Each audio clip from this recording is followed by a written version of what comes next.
creating cultural awareness and understanding. This is Culture Clique. Culture Clique is written and produced by KQAL-FM on the campus of Winona State University.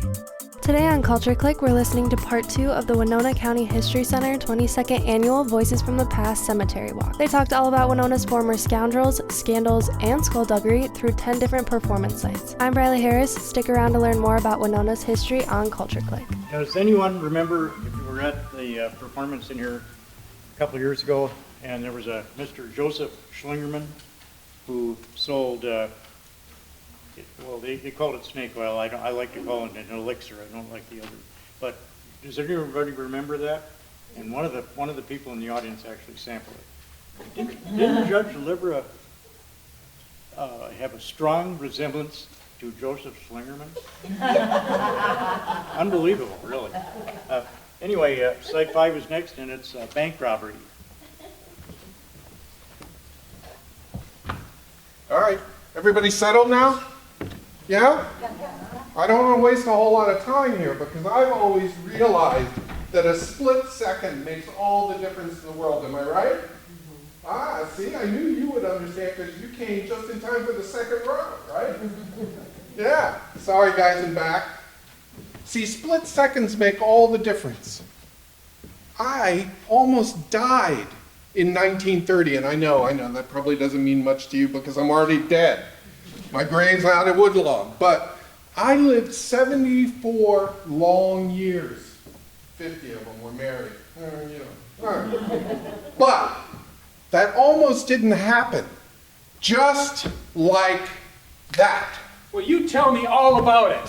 Why, my whole life changed that very same day, and it changed just like that. So would have mine, if I'd never met you. Oh, you two? You are the last people on earth I'd ever want to see again. Then why'd you go calling me up, snapping your fingers like that? What do you want? Why snap your darn fingers and call me? Well, you're the last person I'd be calling Mom now or back then. Ungrateful and spiteful. You always was. And Wyoming here, that was his nickname. But anyway, I was... All right. We got a story to tell. I can't leave it up to them. October 23rd, 1930. It was... a Thursday. I told Wyoming we should wait until Friday. Who robs a bank on a Thursday? You wait until the whole darn week's take is deposited. Never was good at math or logic. Yeah, we got a call saying the bank in Stockton was being held up. After we... Whose idea was it? It was Wyoming's idea to rob the bank on a Thursday instead of a Friday. What's wrong with that? It was your idea to pick the Stockton Farmers Bank. And it would have worked if not for that Gustav Sykes. Of all the banks in all the world we could have robbed, we picked the one with the hero teller. Did he look like a hero to you? He was trembling. It was that Miss R.P. Thurton, the Stockton operator in the store next door, that put out the emergency call within seconds. See? Split seconds. So I was heading up that hill as soon as we got the call, and they were heading back down the hill. So I turned my motorcycle around, but the squad car behind me didn't see me, clipped me. I went skidding and stopped right before that ravine. You've driven that road. You know how steep it is. My leg was all banged up. My hip was almost broken. I could have been killed. Meanwhile, we had headed up the hill to Winkles and Goodview, but we ran out of road and got out and were running. And the cops were really slowed down because they were trying to climb and carry a machine gun. Yeah, but as soon as you hit a clearing, I got a few shots off at you. But you can't make this up. We ran smack into two Bison Stone quarrymen. And then the fight was on. They must not have done much fighting in Wyoming. That was his nickname. That was his nickname because we lived on a ranch there when Victor was just a boy. And then you up and dragged us here to Minnesota. Never told us why. Well, what was I supposed to tell you? That you could fight so well because your daddy used to hit me? Well, Wyoming here might have been a good fighter as a boy. but he couldn't land a punch for squat. He was getting whipped by those quarrymen. They held him up just long enough for us to get there. And we clamped our handcuffs on him, and we brought him back down the hill. I'm telling you, if not for those two big quarrymen, It's getting to be a lot of these, if not for, split seconds. My foot. Maybe it was exactly what it was meant to be. A big, fat, botched series of stupid mistakes. Story of my life. You can say that again. We got to share the reward. 9 of us, 3 from Winona. $1,000 from the Minnesota Bankers Association. But 10 years later, you became sheriff. Yeah? Well, we got 5 to 20 in the reformery. I felt sorry for you, being an orphan and all, and things are really tough. It was this thing going on called the Big Depression. I was just trying to feed Victor and his 2 sisters. We had it bad, but I never wanted no trouble for any of us. For me, it was never getting over losing my parents. And then a few years later, my twin brother. I was all alone. I served 7 years and finally got out, but then was arrested for drunk driving in 1940. And after that, just never found my footing. My life was a story with a bad beginning and sort of downhill from there. I spent 9 years. After that, I moved down to Florida, long way from Winona, even longer from Wyoming. And further from me, even though I helped save your hide. Well, it don't matter none. It took me a while to be known for more than a bank robber's mother, but I did finally manage to get remarried. A bad beginning and downhill from there. It sounds like this whole scene, right? You're gonna depress them telling the story that way. We stopped a bank robbery, right? Yeah! And then I was sheriff. But not a day went by that someone didn't ask me, how did you survive that motorcycle bang up? Or how did you get those shots off with all that gunfire going off right by you? All it takes is one afternoon. Like trying to rob a bank on a Thursday instead of a Friday. And a lot of darn burned bad luck. Like moving from Wyoming to Winona. And you're gonna find your history written down right for you. You'll be locked up tight in a crime bank robbery story with these folks. Anyway, we're gonna let you all get out of jail free. Thank you.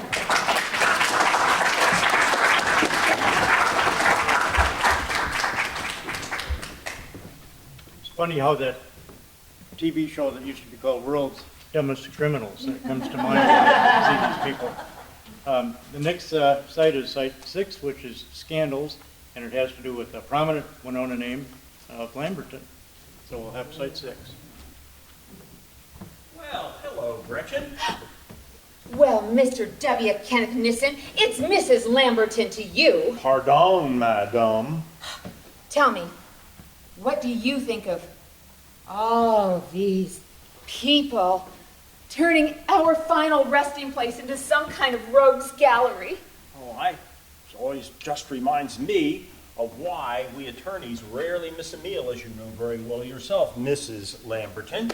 I do believe that your husband probably earned, a dime or two as a member of the bar. Well, yes. If you're a defense attorney, crime really does pay. But you were always on the opposite side of the courtroom. All those years as Winona County attorney, well, you must have met quite a few folks of the, lower orders. Truth enough, but there were a fair number of folks that came under my official scrutiny who were respectable citizens until they had their day in court. And in fact, your husband and I spent a rather interesting 3 days trying to unravel the shenanigans of a group of those fellows. Oh, of course. That was 1949, 1950. That's when the entire Winona County Board was fired for taking bribes. Yes, but not all of them, 4 of the 5. Teofilo Pulaski, who represented the city of Winona, well, he kept his nose clean, but the other folks got their fingers caught in the cookie jar. Well, I seem to remember my husband, H.M. Lamberton, well, he represented the only one whose case went to trial. It seems the scheme kind of fell apart before the man got paid, and he seemed to think he shouldn't be punished for just agreeing to take a bribe. That was Augie Gensmer. And he did figure that I didn't get the $300 I was supposed to get, so no crime, no harm. Too bad for him the law doesn't feel that way about it. Well, it seems to me he was pretty dramatic about it. He surely was. He's the only person I ever knew that can actually command a heart attack. He had one at his plea hearing, and then he had another one right after the jury brought in a guilty verdict. But they couldn't have been too severe because he lived until 1984. But the others, they all pled guilty. They had all read the state examiner's report. 36 pages of fine print detailing at least 14 schemes since 1945 that were designed to put a little extra cash in all of the commissioners' pockets every time the county ordered a new piece of heavy construction equipment. I heard talk that the county commissioners actually had something they called the 5% policy. To have a winning bid, you had to deposit 5% of the bid price with one of the agreeable commissioners in exchange for a yes vote. Can you imagine? Yeah, I just think they were just a bunch of good old boys. Well, how do you think this all came to light in the first place? Well, Mr. Richard Collins, who published that report we talked about, he was auditing Winona County's books and he noticed some anomalies. So he decided to take up the matter with the council member, and surprise, he found out their votes were very cheap, about $1,200 per commissioner. It seems to me crime doesn't pay very well at all. Well, what did they all do when Colin caught up with them? Well, they realized that their fair weather friends, the heavy equipment salesmen, had ratted on them, and there wasn't a thing they could do about it. So they all entered guilty pleas, except for good old Augie. He got tried at a later date and was found guilty. Well, my husband, H.M., he actually felt a little bit sorry for the men. No, he went before the judge to plead for clemency. He pointed out, and rightly so, that none of those men had even a high school education. He argued that really they were just victims of a group of fast-talking Twin Cities Sharpies who threw around a lot of money and played them for a bunch of suckers. They wined them and dined them pretty good. There was lots of meals, there was lots of liquor, and fishing trips, all on top of the cash they had already received. And every one of them knew that whole time that you cannot exchange your vote for money or for gifts. Oh, well, the judge certainly made that clear when he sentenced them. There was no leniency there. Oh, I don't know, Mr. Nissen. Do you think any good could come out of all this scandal? We focused attention on something that was going on all across the state of Minnesota, and the businesses that were involved in our case admitted that payments to public officials had become part of the way of business as usual. Yes, well, I'm hoping and I think that the decisions that made on our behalf and in other counties are going to put a kibosh to that.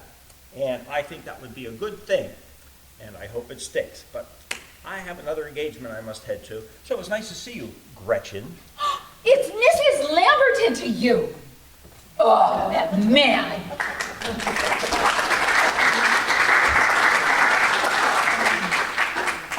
You've been listening to the Winona County History Center Cemetery Walk 2021. Do you love podcasts but crave local content? Well, now you can keep it local with KQAL Podcasts on KQAL.org. Hear interviews with Minnesota bands, artists, chefs, comedians, historians, community leaders, and more. KQAL Podcasts, keeping it local on KQAL.org. Also listen to KQAL on Spotify, Apple, Google, or anywhere you get your podcasts. Well, I ain't going no higher. I ain't going down. You've been listening to the Winona County History Center Cemetery Walk 2021. This is the next site is jailbreak. This has nothing to do with scandals or jailbreak. It's just an unbelievably strange historical fact. Thomas Jefferson and John Adams were very good friends and allies through the American Revolution. Afterward, they became bitter enemies, almost to the end of their lives. Later on, as they got older, they started communicating again with each other. The irony is they both died on the same day in 1926 or 1826. Both died on the same day. The day was the 4th of July, which happened to be the 50th anniversary of the Declaration, the signing of that. I mean, that's just so strange. And it's reported that John Adams' last words were, not knowing that Jefferson was dying at the same time, his last words were, "Thomas Jefferson survives." Just a strange story. So, okay, Site 7, jailbreak. Oh, good evening. And welcome to my gravesite. My wife Grace is in my gravesite. Hi, and I'm August Bingold, born in 1894, died in 1980. I worked on a police force from 1923 to 1959, starting out as a patrolman and rising all the way up to be the chief of police. The folks at the History Center thought I could do a bang-up job to talk about incarceration. That's kind of a fancy word for throwing people in jail. And I've asked somebody who knew the ins and outs of jails and worked in this area for quite a number of years to help me with the research and also the presentation. Say hello to Kate Barker, a.k.a. Arizona Barker. You probably know her best as the notorious Ma Barker. Good evening, Ma. Well, hey, Gus. Chief, please. Oh, Chief. You know, you and these fine folks here, you need to know that I don't know the ins and outs of jails. So I ain't never been, what'd you call it, incinerated? Incarcerated, Ma. Well, I was just trying to raise my 4 boys after I throwed their no-good daddy out of the house. Them boys was such a handful, always getting into trouble. My oldest boy, Herman, he got himself arrested. First one to be arrested, and he was still a teenager. He was born the same year as you, Chief. Got himself killed in 1927 in a police shootout. Well, from what I've been hearing about your 4 boys, they would be a handful for anyone, Ma. Say, you've been working with Andy and Walt and Mickey down at the archives to do some research. What have you found out about the jails here? Well, did you know that in the early days, Winona's police chief had to hold those prisoners in his own house? And his wife had to do the cooking for him. My Grace would never have put up with being a cook for crooks, I'll tell you that. It wasn't until late 1850s they finally got a holding cell in Winona. It was a dungeon. My Lord, those poor prisoners chained to a wall and all in a deep, dreary cellar. Ugh. In 1860, though, the Winona finally got a 2-unit jail cell in the new City Hall building. And then 2 years after that, they worked with the county to build an even larger jail. Of course, they had their first escapee within a month of that new jail being opened up, and he had a very appropriate name. His name was John Walker. Well, you know, my middle boy, Arthur, he done escaped from jail too, but he got caught. Got sent back to Oklahoma State Prison. Got out about the same time as his kid brother, Freddie, my youngest boy, got out of the Kansas State Prison. Long about that time, we heard that business was pretty good up in these here parts, so we moved on up to St. Paul. A little later, we moved over to Menominee. And we traveled all around this area looking for opportunities. I'd hoped that my second-born boy, Lloyd, would have joined us, but he's still doing his 25 at Leavenworth, so. Say, Chief, I bet you had some big jailbreaks in your time on the force. I can't remember any big ones, Ma, but I can tell you about a very small one. The first few years that I was a patrolman, we ran into this young kid who was arrested for stealing butter from the Centerville Creamery. They threw him in jail over there, but he broke out. But he broke out of jail by going through a hole this big. How does somebody break and squeeze through a hole that small? Well, must have used a lot of that butter, huh? So, hey, Chief, what about, the women folk? yeah, where do you now, I knew you were going to ask about that because you're so concerned about winding up in jail yourself. Well, in Winona, starting in 1895, the police department started having a separate room for the women prisoners because, as you just mentioned, women can also break the law. Well, as I told you, Chief, and these fine folks here, I never been in jail. I mean, there ain't a lick of evidence putting me at any crime scene. It was that FBI and J. Edgar Hoover called me criminal mastermind. Notorious my barker. Why, I was just trying to keep my boys, make sure they had a hot meal when they come home after a hard day at work.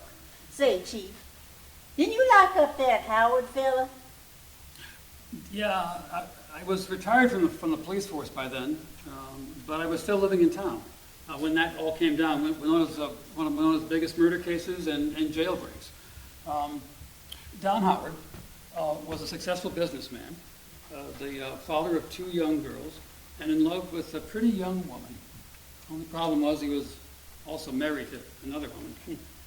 He hired someone to kill his wife so that he could start a new life of his own. No, he hired a trigger man. He asked 2 other people to kill his wife, but they said no. And he found a third one, a guy named Bruce Weber, who on August 13th, 1977, snuck into the Howard house when he wasn't there, and shot her in cold blood. Well, see, the thing with him is he had plenty of evidence against him. And he had many flaws, not the least of which is that he talked too much. Those 2 guys, that he asked, they said they were very afraid of being implicated in that murder, so they went straight to the police. And soon he was captured along with this Bruce Weber and thrown into jail. I never said I was perfect. Yeah. Just that I was a caring and attentive mother. Yeah. With some flaws. Well, Howard had more than one flaw, that's for sure. But on this jailbreak that he did, that was following in October, Don Howard received one evening a package delivered to his jail cell. Now, it wasn't FedEx. No, it was in the form of a package thrown up to his 2nd floor window. In this package was a hacksaw blade. The package was thrown up there by his girlfriend, who was not part of the murder plot at all. She just didn't want to see the man that she loved in jail. So he took the package and used the hacksaw to cut through the iron bars in his jail, on his jail window, dropped down to 2 floors to the ground, and off he sped with his girlfriend to Louisiana. Mm-hmm. But they were caught within a couple of weeks, and he was brought back to face justice. He was found guilty of 1st-degree murder and received a sentence of life in prison. Yeah. So how did you end up, Ma? Well, I ended up in Florida. You see, Chief, I always heard that you was an honest cop, but in my family's line of work, why, we needed the dishonest cops. So when that chief of police of St. Paul got busted, well, we had to leave town. So me and Freddie, we skedaddled on down to Central Florida. Arthur went back to work in Chicago. Long about, January 1935, the feds caught up with Arthur and arrested him. That was when they found out about our Florida hideout. And then January 16, 1935, those feds busted in and gunned me and Freddie down. Meanwhile, Arthur up in Chicago, he was convicted and sent to that new federal penitentiary, Alcatraz. Got himself killed in 1937 trying to escape. I'll tell you, my boys, it's better at getting into jail than getting out. What a life. Hey, Gus? Yeah, what a life indeed, Kate.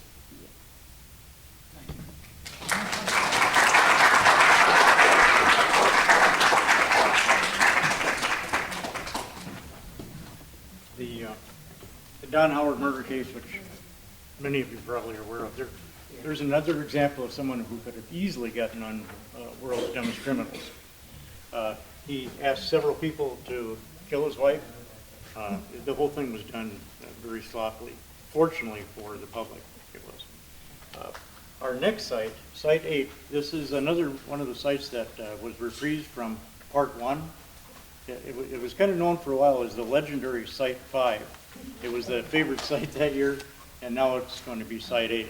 So it has to do with the red light district on 2nd Street. Chippies, Painted ladies. pink ladies, hookers, ladies of the night, Doxies. trumpets. Don't forget two-streeters. How would you like to be called names like these? These are all names for the world's oldest profession? Oh, come on, you prudes. Prostitution. Well, the word comes from Latin meaning up for sale. Would you like to be thought of that way? Leno, we are part of Winona's less than glorious past. 2nd Street, Winona, Minnesota, USA. Yes, prostitution right here in River City. 2 blocks of sin, gambling, drinking, and women. Yes, Jane. 2 blocks of brothels, also called bordellos. Cat houses. Boarding houses. Houses of ill repute. Right, Queenie? Indeed. Winona's red light district was well known throughout the whole country. Winona was a good place to have a good time, but it certainly wasn't a good time for most of us. We weren't all here by choice. Circumstances was more the operative word for us. Just circumstances led us into this life. Well, the term red light district is said to come from the early railroad workers who would hang out their red lanterns outside the brothels so that their crew members could come find them in case of an emergency. It is also said to have derived from the popular Red Light Saloon in Dodge City, Kansas. Winona was about halfway between the Twin Cities and Chicago. Years ago, a major overnight stopping point. 2nd Street was located near the train tracks as well as the river docks, and travelers were looking for entertainment. Most of our clients were railroad workers and steamboat men. As early as 1866, Mrs. Grant and 2 of her girls were arrested and charged $50. I'm Jane Bailey. Although illegal, our houses were operated with the known consent and protection of the local authorities. One might even say that we and the police were in bed together, or so to speak. Bribes, free beer, and favors were exchanged for the lax enforcement of law. We madams could count on the authorities to deal with any troublemakers and rough customers. Well, the Winona line was operated orderly and discreetly. The women even had weekly checkups by the local physicians. On some buildings, the customers were entertained on the 2nd floor, while on the 3rd floor, for a small fee, you could peep down through a hole in the floor and watch the activities. We seldom ventured out, but most of us acted like proper ladies when we did. My name is Claude Weber, and I worked for the Western Union. I sometimes ran errands for the ladies. I got mail, made bank deposits, went to the clothes store. The ladies were generous tippers. I knew what they were doing wasn't right, but they were so good-hearted and such a good source of money. Well, I know what you're wondering. How did we get into this line of business? Well, I guess the reasons are as diverse as we girls are. Some of us came from unhappy homes. Some of us were abused as children. Many of us were poor and didn't have a lot of options. Some of us wanted a taste of the good life. Some of us were married. Some of us had children. Most of us didn't stay in any place for too long. Queenie Laveau here was the exception to that. She ran one of the classier joints in Winona for 30 years. My real name was Miss William H. Cross. Queenie always wore a robe with 2 large pockets, bills in one and coins in the other. I was partial for the one with the bills. My name's Martha. I was from a Polish family here in Winona. My parents disowned me when I went to work. Queenie was good to me and my son Tom, who was born in Queenie's place. She kept a special room in the house for all our children. Well, I was the daughter of a doctor. I used to call myself Mrs. Lionel DuPont, but people called me Leno. I used to tell the men I was of French descent. I was also disowned by my family, too. You would have found me to be well-educated and well-read. I even had knowledge of medical procedures. I used to tell people the world had 3 great plagues: cancer, tuberculosis, and syphilis. And I had 2 of them. The end of the line for 2nd Street came during World War II. It was seen as sapping the war effort. Soldiers from nearby camps would travel to Winona and spend large amounts of their pay on liquor and lovin'. And then in December of 1942, the Bureau of Criminal Investigation sent 28 agents to Winona, and they raided all of the houses on 2nd Street. 11 of us girls were arrested. 6 of us were charged with vagrancy, and 5 for maintaining a public nuisance. The 6 had to pay $25 fines, whereas the 5 had to pay $400 fines. I had a heart attack, so I wasn't thrown in jail. But most of us left town afterwards, and I remained here for 4 more years, living off of my wages. And then Leno left town and was never heard from again. The house was padlocked, possessions auctioned off inside. Some gentlemen bid on a favorite bed or pillow. The backbone of the prostitution industry in Winona was broken. 2nd Street, the Winona line, was no longer quite the good place to have a good time. We served an important... Yes, we served a special need in our time, and though often frowned upon, we are an important part of Winona's history. We did the best we could with a very dangerous and unpredictable lifestyle. And it's not like there were lots of jobs for women back then. Say, the next time you're down on 2nd Street, would you look up and give us a wave? We might just whistle back down at you.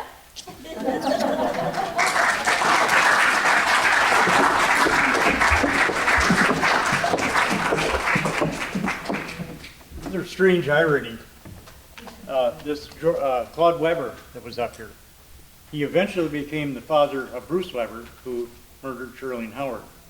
And in fact, they're both buried at Woodlawn Cemetery. Bruce is buried at his foot.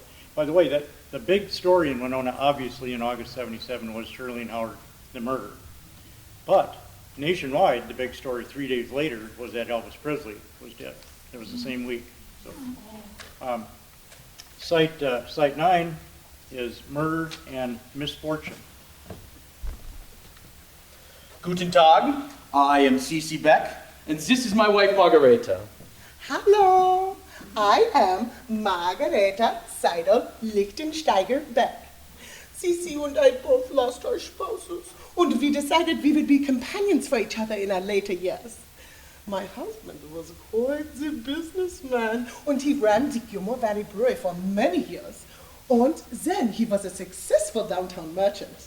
He had a very grand home on what is now the St. Mary's University campus, and another very expensive one in town as well. Here, please. Let's start at the beginning. I was born in Germany in 1831, and I moved to Winona in 1858. And I became the sole proprietor of the Gilmore Valley Brewery. Around that time, I met and married my first wife, Alvina, when she was just 17. In 1877, I built her and I a fine home of stone and brick. Nothing was too good for the wife of C.C. Beck. Yes, oh, but then sadly, in August of 1880, she passed away. Can you imagine a healthy 35-year-old woman dying from a stroke? So after that, I decided to focus on my wholesale, retail, and hardware businesses. Oh, yes, C.C. was quite the businessman, although I pride myself on being a good businesswoman as well. That you were, my dear. It's one of the things I admired about you most. Oh. You brought me such joy in my later years after I lost my Alvina. Oh, and you miss C.C. Oh, thank you. I certainly knew tragedy in my own life. I lost both of my boys when they were mere babies. It was incredibly hard on my husband Tom and I, but perhaps it was harder for Tom. He never got over losing the boys. So in 1872, we come to Winona for a fresh start.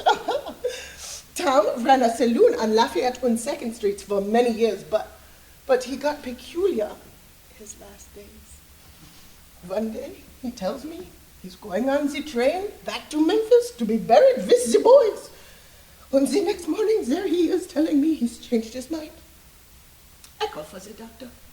The doctor tells me he needs a good night's rest. Not an hour after he left, Tom was dead. His heart gave out. I was grief-stricken and widowed, utterly alone. I knew CC from his door, and when he asked for my hand some months later, well... Whoa! Oh, Thomas! Really? Oh, just a minute here. What sham is this? You seem to have omitted a few details of this story. Yeah, like another wife. Me. You never mentioned me, Mr. Beck. Even in your obituary, 2 wives it said you had. I'm Matilda Dirks Beck.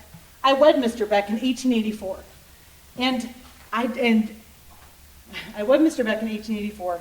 And just 1 month the day after Mr. Lichtensteiger, I died. Oh yes, Margareta. I heard all you said. The grief-stricken widow? What a crack! You and I had not lived happily for some time. You knew the better meal ticket, I'd say. Dear visitors, do you not find it peculiar that just 1 month after Mr. Lichtensteiger died, I, a perfectly healthy 28-year-old, will fall ill for 2 weeks and then succumb, all too conveniently out of the way as well. The official cause of death, softening of the brain. Softening of the brain. The only softening of the brain I had was marrying you. 30 years older than me he was, an old man. I died September 3rd. And by Christmas time, 3 months later, these two had gotten themselves hitched. No. Don't listen to her. Tilly was always one to get the strange notions. Strange notions, huh? I'll tell you what I think I will. I'm dead now. He can't harm me, can he? I'll say it, I will. More than one person found it out when I died. And he was an accomplished brewmaster, and he could make concoctions, and he sold things, like rat poison. This was before all the forensic tools you have today? More than one murder in Winona's early years went unnoticed. I'm never mind you two didn't slip me something over those last months as well. Murder? You're as daft as Tilly, Lichtensteiger. Thomas, how can you say such a thing? I heard you earlier, Margareta. Prided yourself on being a good businesswoman, did you? You certainly recognized Beck was a better meal ticket than me. I was the mother of your children. Ladies and gentlemen, I was a successful and respected member of the Winona community. I stand on my reputation. I was no murderer. Nor I. I stand on my statement. I know you slipped me something, CC. Well, ladies and gentlemen, seems we have 2 versions of history here. Was it murder or misfortune? Meanwhile, the 4 of us in Alvina lie here for all eternity. There are as many versions of history as there are witnesses to it. Go on about your day. There are many other stories yet to be heard. But don't believe everything you read or see. Ask questions. Analyze. Think for yourselves. Murder. Or misfortune.